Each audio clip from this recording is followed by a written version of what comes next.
Leeds United are travelling down to Watford tonight to have a little bit of a match in the EFL Championship, and they kind of need to regain a little bit of momentum. After all, losing against Millwall could have knocked them a little bit, but it might not be as simple as we hoped for to win this game. So, put simply, this is a quick Watford versus Leeds United preview.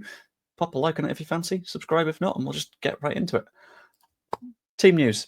This is the important one. This is the pretty big bit that defines who we're able to actually put out on the pitch. And Max Wober is out for an extended period of time. He's ended up having surgery on his knee issues. Admittedly, I've not seen everything from the presser, but in previous weeks, we found out that there was a bunch of fluid buildup where his injury was.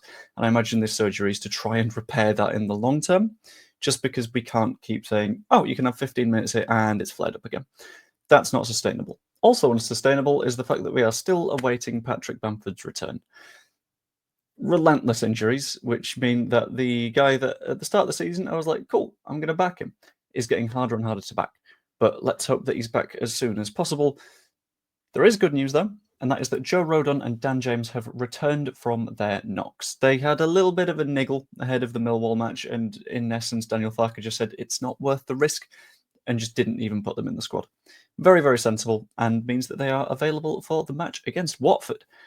So, with all that in mind, let's hop into a predicted lineup, and Illan Meslier has to start in net, just because he's our starting league goalkeeper, as much as some people might not like that fact. I'm not the one deciding it, you're not the one deciding it, it's up to Daniel Farke.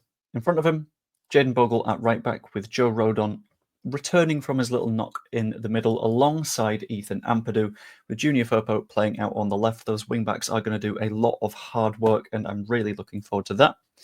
In central midfield, I've gone with the sort of standard away setup that we tend to have now, which is Tanaka and Gruev.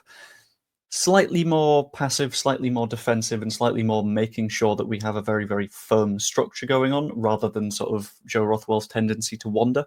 It's a good wander, don't get me wrong, but away from home, do not concede goals is the rule of thumb. And I think Gruev in that position does that a little bit better.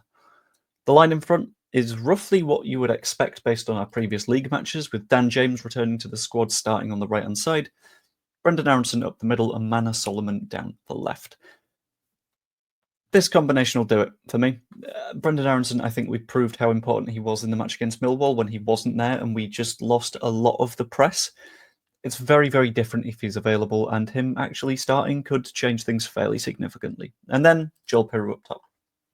Joel Piroe's finishing is good enough to keep him in the side. I still think we need another number 9 in the summer, but at the moment I wouldn't be starting Mateo Joseph just because he's not really got any sort of flow at any point, and in the minutes that he has had, he's looked a bit less consistent, so I think Piroe has to start in this one, especially if we want to regain that momentum. We do need to have a little bit of a talk about Watford's recent performances, though, and to be fair, it makes me feel a little bit comfortable. They've had 1 win in their last 10 matches in all competitions, which means that they are coming into this in a relatively weak position. Sorry, I'm just keeping glancing over to the various bits of stats and stuff that I've got brought up. The most recent win was against Derby County. The one before that was against Portsmouth, and they're beating the very, very easy sides, but anything else they're sort of struggling against, except for Sunderland, which is very weird, but Sunderland outdid them on the vast majority of metrics, and the fact that that ended 2-2 is a little bit of a surprise to me.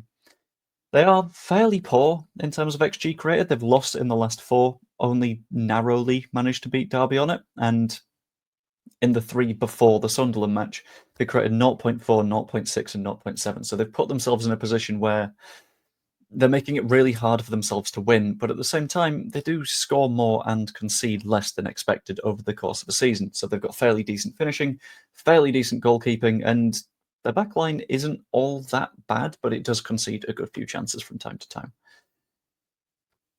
They're definitely in the race for the playoffs, because I think the playoff race is a little bit weaker than usual this season. I'm going to have a quick check of the Championship, actually. So Blackburn are chilling out on 45 points. West Brom above them in 5th place on 47. And down in 14th are Millwall on 40. That entire pack, you could fairly reasonably say, are in the conversation for those last 2 playoff spots. It's just a matter of the top 4 sides like ourselves managing to make that gap as big as we can, because the bigger we make the gap to 5th, 6th downwards, the bigger the gap we're going to make to the clubs that are within that top 4. In addition to that, they have a bit of a tendency to attack down the flanks, specifically the left, because it's just something that seems to have worked out for them fairly often. If we're able to keep an eye on that, we might do quite well, but there are a few ways that Leeds United can exploit Watford's weaknesses, and the first is by challenging their defenders one-on-one. They're really, really good at making defensive mistakes, which means that they're really, really bad at avoiding defensive mistakes. So the more we sort of pressure their players and say, no, okay, if we've got Manor Solomon and his footwork is incredible, have fun dealing with that. And out on that flank, you'll also have Junior Firpo, who will do his bombing on thing and help to make sure that Solomon isn't being doubled up on. And if he is doubled up on, screw it. A Tanaka or a Gruev can just drift over there, as can Aronson, and just make the numbers a little bit interesting. Make sure that they're not able to just double up on our very, very skillful wingers and try and force them into those mistakes, which I think we can do. Another thing that would be very useful for that is get a lot of runners in behind. Something that worked incredibly well in our last two league matches was Ampadu picks the ball up from defence, pings a long one over to Dan James, who is just in acres of space. And the interesting thing is, Watford will actually try and play a game of football against us. Watford's average possession in the league so far this season is about 52%. In the match against Sunderland, I've accidentally hidden that page, so I'm going to take a moment to just sort of stall. There we go. In the match against Sunderland, 50% of the ball. They are not a side that is afraid of having possession against a better team. So they will actually try and play a game of football, and we can use that because they will have a slightly higher line than the teams that sit really deep. They will try and play aggressive stuff. And in those instances, we do pretty well as long as we take on that no-fear approach. As long as when they are out of position defensively, James goes, Solomon goes, Aronson goes, Piru tries to keep up. But if we do that, we will put them in positions to make those mistakes. And the more of those mistakes they make, the better chance we have of just blowing them out of the water. We are a side that is good enough to beat anyone in this division on our day. It's just about making the decisions that make sure it is going to be our day, rather than giving them the opportunity to get into a match and fight back. And no, screw that. Be ruthless. Do what we did against Cardiff. Do what we tried to do against Coventry and actually finish the chances.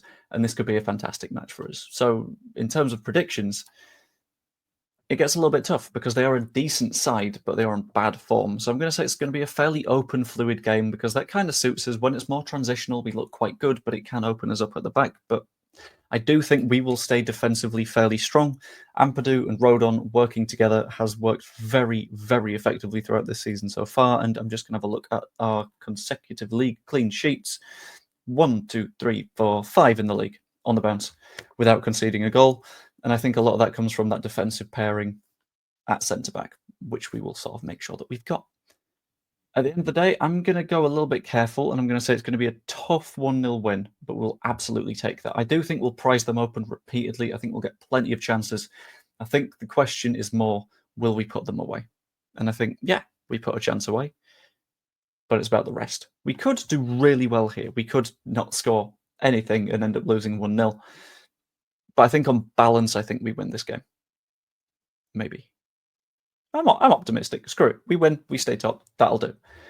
That is, as always, what I think. So let me know what you think down in the comments below. That's always really appreciated. Subscribe if you're not yet as well. It's a button right behind, well, I imagine below what or do, just in this sort of area. So just boop that. That'd be fantastic. Or become a channel member. It's 99p for a month and you get videos like this one early. Hope you enjoyed and I will see you later. Toodaloo. Let's just beat Watford. It'll make Crystal's dad really mad, and that's quite funny. Doodles.